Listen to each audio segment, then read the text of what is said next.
வணக்கம். Police PC exam 2022ல கேட்ட கேள்வி. 3 4 8னா 48 கிடைக்குதான். 5 7 2னா இங்க என்ன வரும்னு கேட்டிருக்காங்க. நமக்கு இது ரொம்ப எளிமையான கேள்வி. இப்ப நமக்கு முக்கோணத்துல பாத்தீங்கன்னா ஒரு 3 பக்கங்கள் இருக்கு. அதுல பாத்தீங்கன்னா 3 4 8ன்னு கொடுத்திருக்காங்க. இப்ப நம்ம இந்த 3 இந்த 4 இந்த 8 இந்த 3ஐயுமே நம்ம பெருக்கலாம் பாருங்க. 3 நாங்க 12 வரும். 12 8 96 வரும். 96. இப்ப நம்ம இந்த 96 2ஆ டிவைட் பண்ணலாம். 9ல நமக்கு 4 முறை வரும், மிச்சம் 1 16. இதை கட் பண்ணும்போது நமக்கு 8 முறை வரும். அப்ப நம்ம ஆன்சர் பாத்தீங்கன்னா 48ன்னு கிடைக்குது. அப்ப நமக்கு இங்க இந்த 3 நம்பரையும் பெருக்கிருக்காங்க, கிடைச்ச ஆன்சரோட 2ஆல வகுத்திருக்காங்க. இப்ப நம்ம இதே மாதிரி இதையும் பண்ணலாமா? இங்க நமக்கு பாத்தீங்கன்னா 5 7 2ன்னு இருக்கு. 5 7 2. இப்ப நம்ம 3 என்ன பண்ணலாம், பெருக்கலாமா? 2 10 10 7 70 வருமா? 70. இப்ப நம்ம இங்க பண்ண மாதிரியே இந்த 70 2ஆல வகுக்கலாம். 7 நமக்கு 3 முறை வரும், மிச்சம் 1 10 நமக்கு 5 முறை வரும். அப்ப நமக்கு பாத்தீங்கன்னா 35ன்னு கிடைக்குது. அப்ப நமக்கு இந்த 35 தேவையான ஆன்சர். அப்ப இங்க 35 வரும். இதே மாதிரி உங்களுக்கு ஒண்ணு கொடுத்திருக்கேன். இங்க நமக்கு என்ன வருதுன்னு நீங்க கீழே கமெண்ட் பண்ணுங்க. கொடுக்கப்பட்ட எண் வரிசையில் எந்த எண் தவறானதுன்னு கேட்டிருக்காங்க. நமக்கு ஒரு 9 நம்பர் கொடுத்திருக்காங்க. இந்த 9 நம்பர்ல ஒரு நம்பர் வந்து தவறா இருக்கு. அது என்னன்னு கேட்டிருக்காங்க. இப்ப நம்ம இந்த 9 நம்பரையுமே 3 3ஆ பிரிக்க போறோம். இது ஒரு 3, அடுத்து இது ஒரு 3, அடுத்து இது ஒரு 3. முத 3ல பாத்தீங்கன்னா 2 இருக்கு, 3 இருக்கு, 4 இருக்கு. அடுத்த 3ல பாத்தீங்கன்னா 4 இருக்கு, 6 இருக்கு, 8 இருக்கு. அடுத்த 3ல பாத்தீங்கன்னா 9 இருக்கு, 12 இருக்கு, 16 இருக்கு. இப்ப நமக்கு இந்த 4 பாத்தீங்கன்னா 8ஆ மாறி இருக்கு. நம்ம 4 கூட 2 பெருக்கும் போது நமக்கு 8 வருமா? 4 2 8. இங்க 8 இருக்கு, இங்க நமக்கு 16 இருக்கு. நம்ம 8 கூட 2 பெருக்கும் போது நமக்கு 16 வருமா? 8 2 16. அப்ப நமக்கு ஒவ்வொரு நம்பரையுமே 2ஆல பெருக்கிருக்காங்க. இதே மாதிரி அடுத்து பார்க்கலாமா? இங்க நமக்கு 3 இருக்கு, இங்க 6 இருக்கு. நம்ம 3 2ஆல பெருக்கும் போது நமக்கு 6 வருமா? 2 3 6. அதே மாதிரி இங்க 6 இருக்கு, இங்க 12 இருக்கு. நம்ம இந்த 6 2ஆல பெருக்கும் போது நமக்கு 12 வருமா? 6 2 12. இப்ப நம்ம இதே மாதிரி இதையும் பார்க்கலாம். இங்க நமக்கு 2 இருக்கு, இங்க நமக்கு 4 இருக்கு. நம்ம 2 2ஆல பெருக்கும் போது நமக்கு 4 வரும். அடுத்து இங்க 4 இருக்கு, இங்க 9 இருக்கு. நம்ம 4 2ஆல பெருக்கும் போது நமக்கு 8வா வரும். ஆனா இங்க நமக்கு 9 இருக்கு. அப்ப நமக்கு இந்த 9 தான் தவறான எண்ணா இருக்க முடியும். இது நமக்கு ஆப்ஷன் B ல இருக்குது. இதே மாதிரி உங்களுக்கு ஒண்ணு கொடுத்திருக்கேன். இதுல தவறான எண் என்னது நீங்க கீழே கமெண்ட் பண்ணுங்க. சரியான விடையை காண்கன்னு கேட்டிருக்காங்க. 466 341னா நமக்கு 250 கிடைக்குமா? அப்படின்னா 398 282னா என்ன வரும்னு கேட்டிருக்காங்க. நமக்கு இது ரொம்ப எளிமையான கேள்வி. இப்ப நமக்கு பாத்தீங்கன்னா இங்க 400 இருக்கு, இங்க 300 இருக்கு. இந்த ரெண்டோடையும் இது ரொம்ப சிறுசா இருக்கு. அப்ப என்ன பண்ணலாம்னா, முதல்ல நம்ம இந்த 466ல இருந்து 341 கழிச்சு பார்க்கலாம். 6ல 1 போனா 5 வரும், 6 4 போனா 2 வரும், 4ல 3 போனா 1 வரும். 125 கிடைக்குது. நமக்கு தேவையானது 250.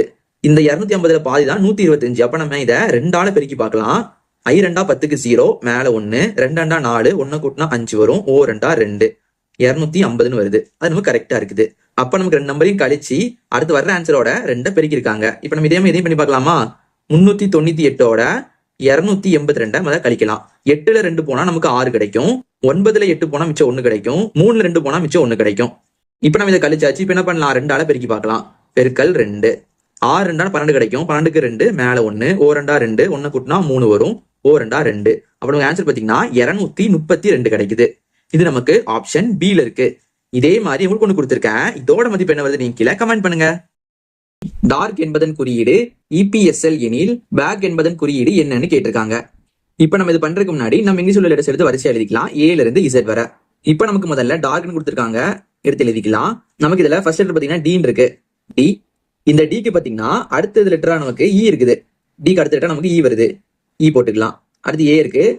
நமக்கு ஏக்கு அடுத்த லெட்டரா பாத்தீங்கன்னா நமக்கு B வருது, B போட்டுக்கலாம், B. அடுத்து 6.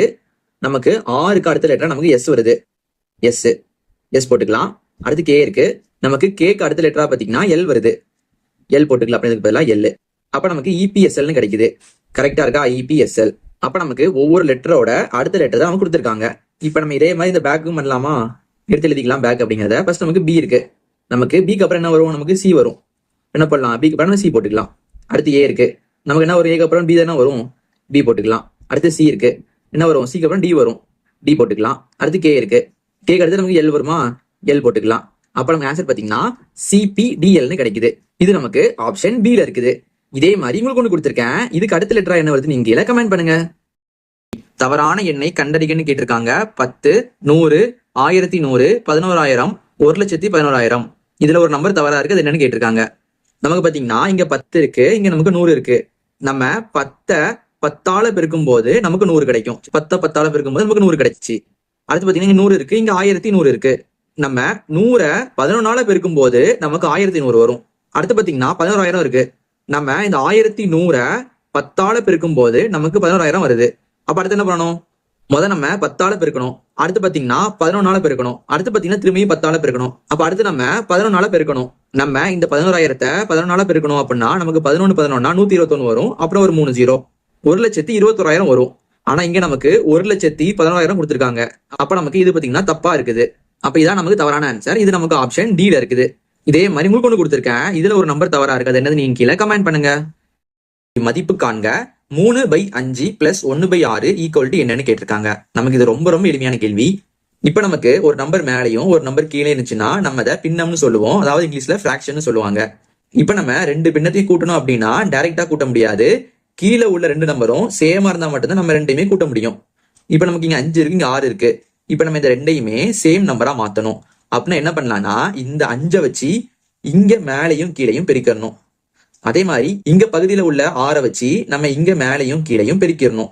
அப்ப நமக்கு இங்க 2யுமே சேம் நம்பரா வந்துடும். இப்ப பாருங்க 3 18 வருமா? 18. அடுத்து இங்க பிளஸ் இருக்கு, பிளஸ் போட்டுக்கலாம். 4 5. அடுத்து இங்க கீழே பாத்தீங்கன்னா 5 30 வரும். 6 30. அப்ப என்ன பண்ணுவோம்? கீழே காமனா 30 போட்டுக்கலாம். இப்ப நம்ம 18ஓட 5 கூட்டலாம் பாருங்க. 19 20 21 22 23. 23 கீழே நமக்கு 30 இருக்கு.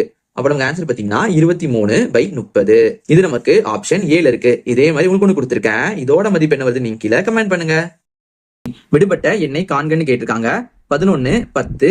இங்க என்ன வரும்னு கேட்டிருக்காங்க. 100 1001 1000 10,001. இது நமக்கு ரொம்ப எளிமையான கேள்வி. இப்ப இந்த நம்பர்லாம் பார்க்கும்போது நமக்கு இந்த 2ம் பாத்தீங்கன்னா ஒரே இது மாதிரி இருக்கு. அடுத்து இந்த 2 ஒரே இது மாதிரி இருக்கு. இப்ப நம்ம இது எல்லாத்தையுமே 2 பிரிக்கலாம் பாருங்க. இந்த 2ஐயும் பிரிச்சிடலாம். அடுத்து இந்த 2ஐயும் பிரிக்கலாம். இப்ப நம்ம இந்த 10ல இருந்து 1 கூட்டும் போது நமக்கு 11 வரும். சரியா? 10 கூட 1 கூட்டினா 11. அதே மாதிரி நமக்கு 1000 இருக்கு. நம்ம இந்த 1000 கூட 1 கூட்டணும் அப்படின்னா நமக்கு 1001 வரும். 1000 கூட 1 கூட்டணும்னா நமக்கு 1001 வரும். அப்ப நமக்கு இங்க பாத்தீங்கன்னா 100 இருக்கு. அப்ப என்ன பண்ண நம்ம இது கூட 1 கூட்டி பார்க்கலாம். அப்ப என்ன வரும் பாத்தீங்கன்னா 100 கூட 1 கூட்டும் போது நமக்கு 101 வரும். நமக்கு இது வந்து ஆப்ஷன்ல இருக்கு.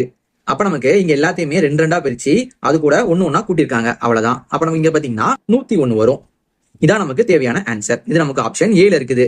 இதே மாதிரி இந்த 10,001 இருக்கு பாத்தீங்களா? இந்த 10,001க்கு அடுத்த நம்பர் என்ன வருதுன்னு நீங்க கீழே கமெண்ட் பண்ணுங்க. 600இன் x% என்பது 450 எனில் எக்ஸின் மதிப்பை காண்கன்னு கேட்டிருக்காங்க. நமக்கு இது ரொம்ப எளிமையான கேள்வி. இப்ப நமக்கு x% அப்படின்னா என்ன அர்த்தம்னா x/100ன்னு அர்த்தம். அதாவது இப்ப நமக்கு 1% அப்படின்னா என்ன அர்த்தம்னா மொத்தம் உள்ள 100 பங்குல நமக்கு 1 பங்கு இருக்குன்னு அர்த்தம். அப்போ 1%னா 1/100. அப்ப நமக்கு x%னா x/100. இப்ப நம்ம இதை சால்வ் பண்ணலாம் பாருங்க. 600இன் x%. சரியா? 600ஓட x%. அப்ப என்ன பண்ணணும்? x/100 போடணும். அது வந்து 450 அது வந்து 450ன்னு சொல்றாங்க. இப்ப நம்ம காமனோட தானே கட் பண்ணலாம் பாருங்க. இங்க 2 0 இருக்கு, மேல 2 0 இருக்கு. அப்ப நமக்கு மிச்சம் பாத்தீங்கன்னா 6 × x = 400 இருக்கு. நமக்கு தேவையானது x தான். அப்ப என்ன பண்ணலாம்னா இந்த 6 நம்ம இந்த பக்கம் கொண்டு வர போறோம். அப்ப நமக்கு பெருக்கல் உள்ள 6 பாத்தீங்கன்னா நமக்கு இங்கிட்டு வரும்போது வகுத்தல்ல வரும். அப்ப நமக்கு வகுத்தல் 6ன்னு வந்துடும். அப்ப நமக்கு மிச்சம் பாத்தீங்கன்னா x மட்டும் இருக்கும். இப்ப நம்ம இந்த 2ஐயும் வகுக்கலாம் பாருங்க. 6ஆம் வாய்ப்பால 450 வகுக்க போறோம். 7 6 நமக்கு 42 வரும். கழிக்கும் போது மிச்சம் 3 வரும். அப்புறம் 0 கீழே போட்டுடலாம். 5 6 30. அப்ப நமக்கு இங்க 5 முறை வரும். 30 2 கழிக்கும் போது 0. அப்ப நமக்கு ஆன்சர் பாத்தீங்கன்னா 75ன்னு கிடைக்குது. அப்போ எக்ஸோட மதிப்பு 75. இதான் நமக்கு தேவையான ஆன்சர். இது நமக்கு ஆப்ஷன் ஏல இருக்குது. இதே மாதிரி உங்களுக்கு ஒன்று கொடுத்துருக்கேன். இதோட மதிப்பு என்ன வருது நீங்க கீழே கமெண்ட் பண்ணுங்க. கிண்டில் என்ற சொல்லின் எழுத்துக்களை அகர வரிசையில் மாற்றி அமைத்தால் எந்த எழுத்து தன் நிலையிலிருந்து மாறாமல் இருக்கும்னு கேட்டிருக்காங்க. நமக்கு இது பார்க்கறது கொஞ்சம் குழப்பமா இருக்கு. ரொம்ப எளிமையான கேள்வி. இப்ப நமக்கு கிண்டில்னு ஒரு வார்த்தை கொடுத்திருக்காங்க. அந்த சொல்ல பாத்தீங்கன்னா அகர வரிசையில மாற்றி அமைக்கணுமா? அகர வரிசைனா இங்கிலீஷ்ல ஆல்பாபெட்டிக்கல் ஆர்டர் ABCD Z வர இந்த வரிசையா மாற்றி அமைக்கணுமா? அப்படி அமைக்கும் போது எந்த எழுத்து தன் நிலையிலிருந்து மாறாமல் இருக்கும்? இப்ப நம்ம இதை பண்ணும்போது உங்களுக்கே புரியும் பாருங்களேன். இப்ப நமக்கு ஆல்பாபெட்டிக் ஆர்டர்ல எது நமக்கு இங்க முதல்ல வரும்? A இல்ல, B இல்ல, C இல்ல, D இருக்கு ஃபர்ஸ்ட். அப்ப நமக்கு இதான் வந்து ஃபர்ஸ்ட் லெட்டரா வரும். சரியா? எடுத்து எழுதிக்கலாம் D. அடுத்து என்ன வரும்? Dக்கு அப்புறம் E வருமா? நமக்கு E வந்து 2வது வரும். D வந்து 2வது, E வந்து 2வது எடுத்து எழுதிக்கலாம். Eக்கு அப்புறம் பாத்தீங்கன்னா F இல்ல, G இல்ல, H இல்ல, I இருக்கு. அப்ப நமக்கு I பாத்தீங்கன்னா 3வதா வந்திருக்கு. எடுத்து எழுதிக்கலாம். I வந்து 3வதா இருக்கு. Iக்கு அப்புறம் என்ன வரும்? J வரும், K வரும். இங்க நமக்கு K இருக்கு. அப்ப நமக்கு K வந்து 4வதா வருதா? K. Kக்கு அப்புறம் பாத்தீங்கன்னா L வரும். L நமக்கு இருக்கு. அப்ப நமக்கு L வந்து 5வதா இருக்குது. L. அடுத்து பாத்தீங்கன்னா நமக்கு லாஸ்ட் N மட்டும் தான் இருக்கு. N வந்து 6வதா வருது. N. அப்ப நமக்கு K இருந்த இடத்துல நமக்கு D வந்தது. ஐ இருந்த இடத்துல நமக்கு இ வருது, என் இருந்த இடத்துல நமக்கு ஐ வருது, டி இருந்த இடத்துல நமக்கு கே வருது, எல் இருந்த இடத்துல நமக்கு எல் அப்படியே வருது. நமக்கு தான் கேட்டிருக்காங்க எந்த எழுத்து தன் நிலையிலிருந்து மாறாமல் இருக்கும். நமக்கு எல் பாத்தீங்கன்னா அங்கேயே தான் இருக்கு, நமக்கு வந்து மாறவே இல்லை அந்த இடம். இப்ப நமக்கு எல் தான் பாத்தீங்கன்னா மாறாம வருது. அப்ப நமக்கு இந்த எல் தான் தேவையான ஆன்சர். இது நமக்கு ஆப்ஷன் பி ல இருக்குது. இதே மாதிரி யூனிட் இந்த சொல்ல பாத்தீங்கன்னா நம்ம அகரவரிசையில மாற்றி அமைக்கும் போது எந்த எழுத்து மாறாம இருக்குது நீங்க கீழே கமெண்ட் பண்ணுங்க. எந்த எண்ணானது 2 கேள்விக்குறிகளையும் நிரப்ப முடியும்னு கேட்டிருக்காங்க. 49 by question mark equal to question mark by 64. இங்க இந்த கொஸ்டின் மார்க் பதிலா என்ன வரும்னு கேட்டிருக்காங்க. இப்ப நமக்கு இங்க என்ன வரும்னு தெரியாது. அப்ப என்ன பண்ணலாம்னா நம்ம இதுக்கு பதிலா எக்ஸ்னு போட்டுக்கலாம். இங்கேயும் எக்ஸ் இங்கேயும் எக்ஸ்.